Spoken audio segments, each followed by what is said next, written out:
How's everybody doing today? I'm down here at my cousin's picking up bedding hay that I made last year down here. But first thing I'm going to come across here confused about something. I've never seen it here before. I have no idea why it's out here, how it got out here, if it's what I think it is.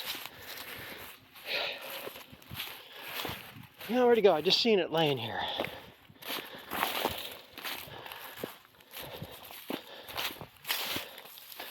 Oh, it wasn't that hard to see. Where'd it go?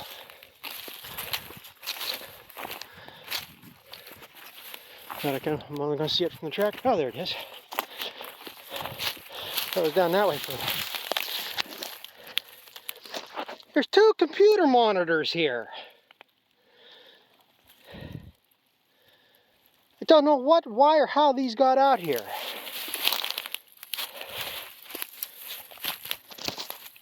I thought it was a computer in the tower, but it's two monitors.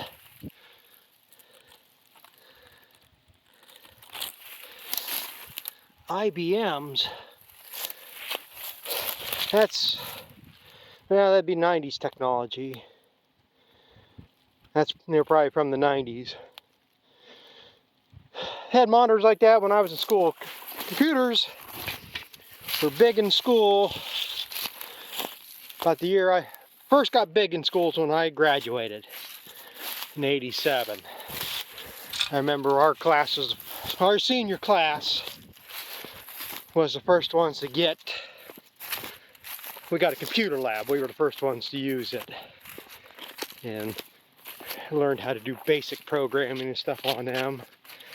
Used to be fairly proficient at doing stuff like that, but I don't remember a damn thing anymore. I really don't do nothing on computers anymore because it's easier to do things on your phone most times now, but stuff I'd like to do on a computer, I don't have time for. Basically, all I do is my taxes on the computer anymore.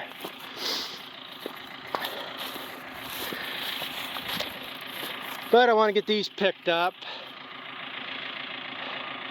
I'm going to have to count these. I might just make this a small load, take 15 bales on this one and finish it up. So I can get, normally I'd haul, I'd get 7 more. So there's 2, 4, 5, 6, 7. And then we have 1, 2, 3, 4, 5, 6, 7, 8, 9, 10, 11. Yeah, shit, I might just put 4 more on this load and pick the rest up on 1 more load. No sense taking 2 big heavy loads. No, they're not really heavy, but take 1 big load, 1 small load. It's easier to take 2 smaller loads. Easier on everything. But I get these picked up, and I'll get them. If I put 4 more on, I can get all. But this will be the last of the hay I got to get off the ground. Everything will be out of the fields. I could probably scrape up another load, especially down here. There's a lot of hay. Probably not gonna see it down there in that corner between them bales. There's a part of a row of bales, probably 5 or 6. There's gotta be, and I might take it right out there. Maybe I'll get scrape up another load. But there's gotta be probably another 50 bales out there along the fence rows. It's been there probably, some that's probably been there for 10 years. I don't know if any of them bales are solid enough to pick up anymore. The only thing I need to decide, like I say, if things can go, if the world doesn't go to a complete end here in the next several months, and next spring looks promising, whether I'm going to plow this piece up or not. This is just shit. And, but whether I would leave it just to do for bedding hay next year, because I'm still going to have 1 field way out back for good hay. But if that didn't get all killed out from mowing the hay off on it. But I said there's 9 acres there, and I might make that 12, 13 acres. I can plow to the back further, some good ground connected onto this field I can work in. And then there's 15. So I could probably have close to 25 to 30 acres of corn down here next year if everything would go right, and that would be including this field. Thing I'd want, well, I don't know if I'd want to keep working it this way though. The last time we had corn in here, we were going up and down, and we went clear up to the gas well driveway up there. Then my cousins started skidding logs out or something. I don't know what they all did up there. One year, my one cousin, he got on this kick that I should be plowing it this way. So when I seeded it down the last time, I plowed it this way. And it probably is a better chance getting stuff off going across the hill than trying to pull up the hill. But, see, they left that all grow up there now. They pulled some logs in there. There's stuff in there that you don't know what's there anymore. So I've been going around. They've brush hogged it a few times, but like I said, they never moved nothing. So that'd be the ideal thing if I can get that cleared out so I can go back and up and down the hill to have long pulls. But that'd be good if we have a year like this year next year, where you got a good fall to get stuff off. But, so I say I'm gonna pick up another 4 bales here, make a small load, and then I'm gonna get back here for the rest of this today. What I should do is wait for a day I go help the neighbor. He's just over there. I can bring the tractor and wagon down with me one day, unhook the wagon down here, go up there and help him. Because he has another guy that comes in at 3 o'clock that wants to help, that used to help him. But he got a different job, so his hours has changed, but he comes in at 3 o'clock, so I'd be done. And I can just come right over here, load up this last load of hay, make it worth the trip down here. And I'm pretty sure that's why I'm not doing corn today, is because that other guy, he's got Saturday off here and he wants to help him. So I guess I'm gonna get this loaded up and head up home, get a spot cleaned out, and I think I can get most of this in that back building, then the rest can sit outside. I'll chop it up here within the next month or so, and then won't have any problems. So yeah, so I might have mostly around these fields, bales like that. They ain't gonna always stay together, but spare them. I don't know, like I say, what's all in here. The price is probably, what, 3/4 of an acre? Sitting here that could be worked. I might come down here, get with the brush hog and try to clear some of this off.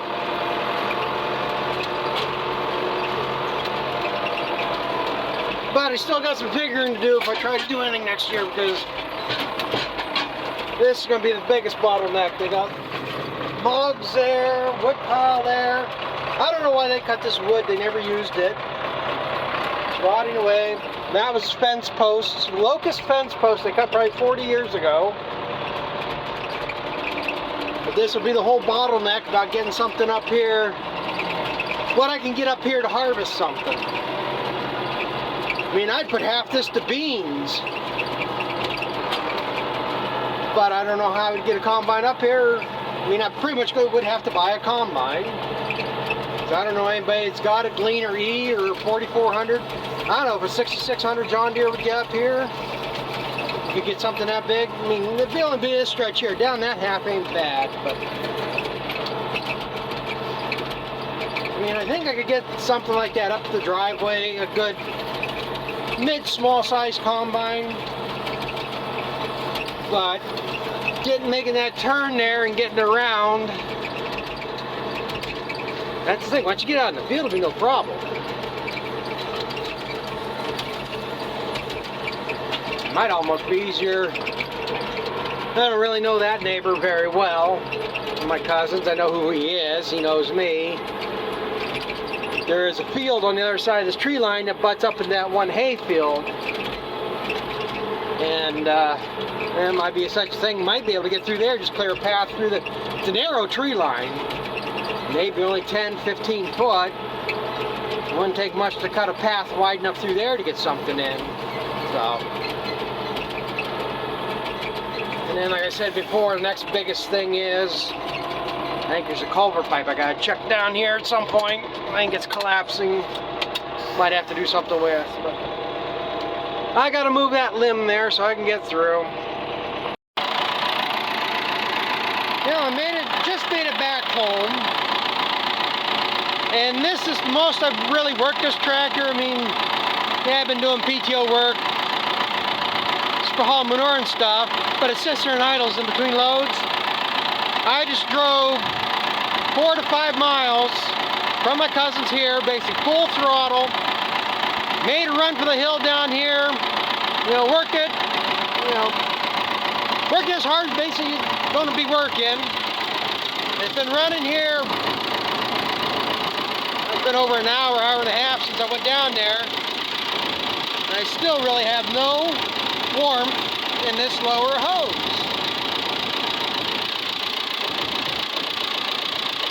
These are all warm. I know that upper radiator hose gets warm. This tractor's not getting above 180 degrees. So I don't know if it's not getting warm enough because it's a 188 degree thermostat. So whether the thermostat's not opening to get the water to circulate, which is not a bad thing because it's not getting up to 188 degrees, but I don't understand why it is not getting hotter than that. Whether it's just cooling that well, that it doesn't get up that hot.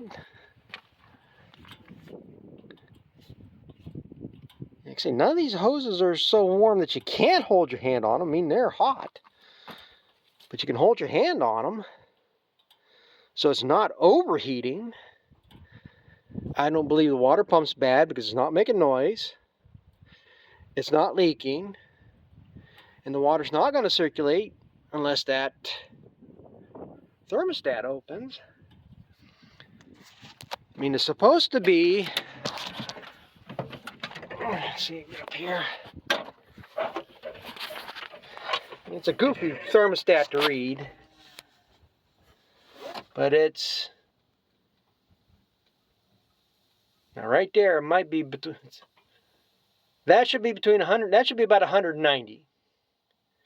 It's between, should be between 180 and 200 if I'm reading that thing right. Like I say, the lines don't match up. But it's definitely not over 200 degrees, which would be the problem. As long as it's under 200 degrees, it shouldn't be an issue. So whether I need to actually get, it's supposed to be 100 and, I think they said 172 degree thermostat. This is the one I took out. This thing I didn't know. This one is, I'll turn the light so I can read something. Getting the age, I need glasses. It says 82 degrees Celsius. And you figure that out, that is 100. I believe that was 172.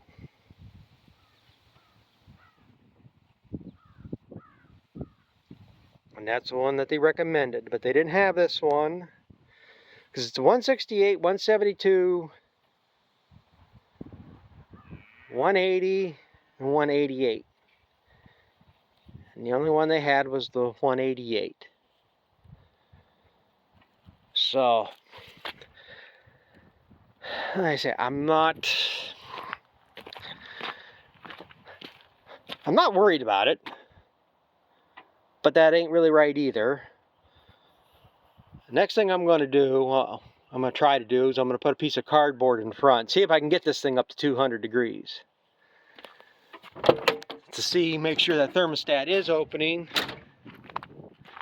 Well, maybe I should just put that one back in, because I don't think there's anything wrong with that one. Or I can go test it. I mean, there's warmth here, there's pressure here, but it's nowhere near what these are.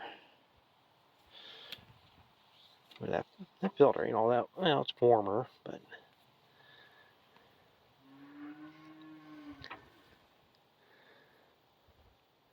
Maybe it cools enough because, like I say, if that water pump is working,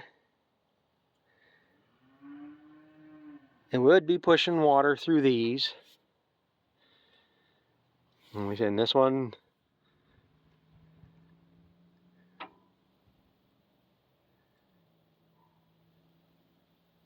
yeah, it would still put water around, circulate water through these. It would push it through this one, go through the filter, back into the block. And this one would be pushing up through the heater core, back into here. So, I mean, water would circulate through these. I still got to go get that hose there fixed. I don't understand why that leaks, but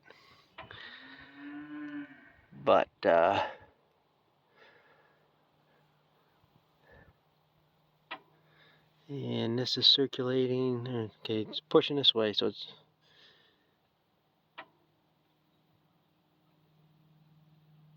yeah, it would put water from the top. It's pushing water down here.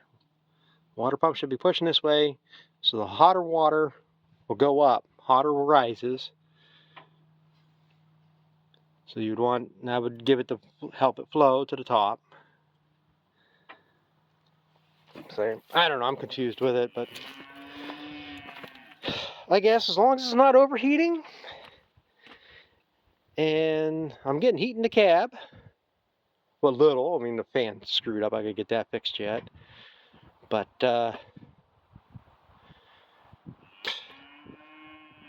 I said, I guess it's doing the job, unless it gets up to 188 degrees, which wouldn't be a problem for a motor.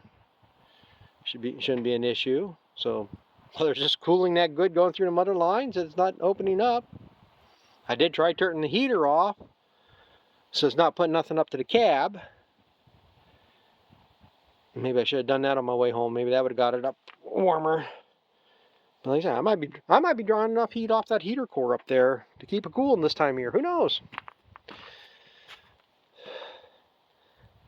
So anyway, maybe I'll try that, and if that does open up the thermostat, I could put that one in a pan of water, take a thermometer, and see what temperature that moves open. If it's working, maybe put that one back in. And I can do that when I go to fix that other hose, because I got to drain the coolant back down, so I can do that. Oh well, something to think about yet.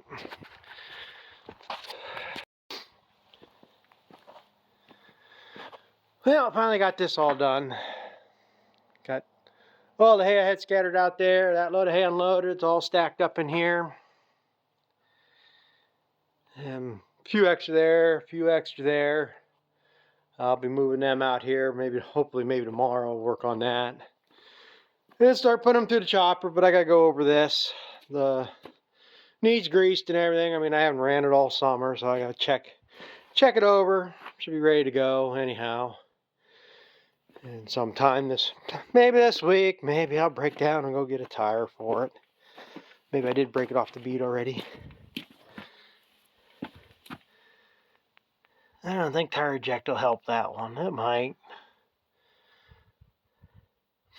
That's a problem though. This don't travel that far, so I don't know. I'd basically have to put that tire eject in it and run it down the road. Drive it around the driveway, get it dispersed in here. Maybe I'll try that. I don't know. Sure the hell ain't gonna hurt it. Maybe that'll be a good testament for it. Maybe I'll do that. Wes likes to shoot them with 22s and stuff and have them hold air, so maybe I'll try that. He said he put it in his 50-20.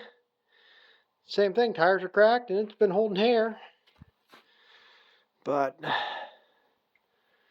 yeah, so hopefully, see what that does. But I got, like I say, start chopping some bedding, and for the most part I'll have everything done here. Still gotta get that hay done. That's the other thing. Check the weather here again. Maybe I will see if the neighbor, if his wrapper's workable, and maybe tomorrow I'll go out and mow that hay. If it ain't too green, I could probably mow it and bale it tomorrow. Don't necessarily have to wrap it tomorrow. I think Monday's supposed to be good. So I'll probably be hauling corn, but if I'm done at 3 o'clock, I can come home and wrap that, or I can wrap it in the dark. I got enough lights on that Ford work that I can wrap it. Because it's supposed to be good this week, so this has to be the week to get it, and that's what I figure. Maybe take a day, mow this hay. I can mow, say I got 10, 12 acres. I can mow that in about 2.5 hours. And the next day just go out and bale it. And if I have to sit there until the next day to go wrap it, I'll sit there and wrap it. It's cool enough, it ain't gonna hurt it. But it's getting time though, I gotta get some of this stuff finished up for the winter. Getting close. They do have flurries in the forecast again for next weekend, but still really gonna have no real accumulations for probably at least a month or better, I would think. Hopefully until after the first year to keep me happy. So, you dinks on back in?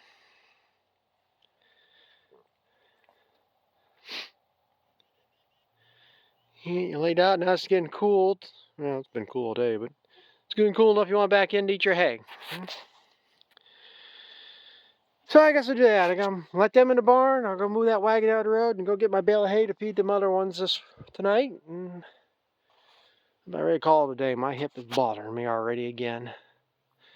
So, rest a little bit before I come back to finish feeding them. So, I guess so. Thanks for watching. We'll catch up to you later.